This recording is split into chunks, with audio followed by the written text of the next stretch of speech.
The left-wing congresswomen known as the Squad are renewing their calls for the abolition of the death penalty after the execution this week of a convicted Alabama cop killer who was killed for his role in the murders of 3 cops in a suspected drug house in 2004.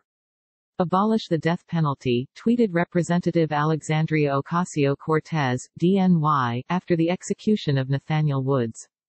Alabama executes Nathaniel Woods Jr., linked to killings of 3 police officers. No last words. No one should take the life of another, Representative Ilhan Omar, D-Min, tweeted. That includes the government. Woods was executed by lethal injection on Thursday for his participation in the brutal murders of 3 police officers in 2004 in Birmingham, Alabama: Carlos Owen, Harley A. Chisholm III and Charles R. Bennett.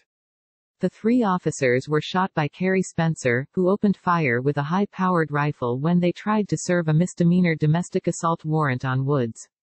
Woods was convicted as an accomplice, with prosecutors arguing that he lured the officers into the house and was an active participant who pointed to one of the officers so Spencer could shoot him. Testimony cited by State Attorney General Steve Marshall in a letter to Gov.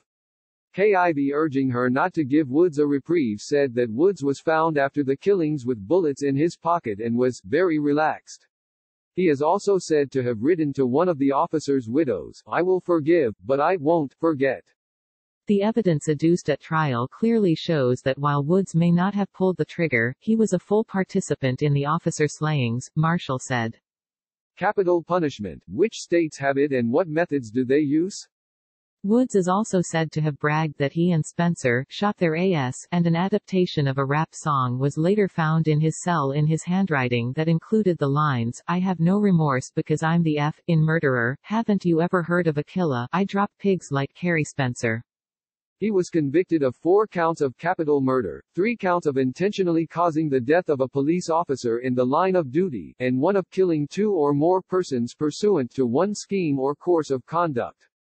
Activists, family members, Democrats and celebrities such as Kim Kardashian West called on Ivy to stay the execution, pointing to the fact he was not the shooter, and also statements by Spencer that he was solely responsible for the shooting. AOC-aligned progressive candidates fall flat in Super Tuesday contests.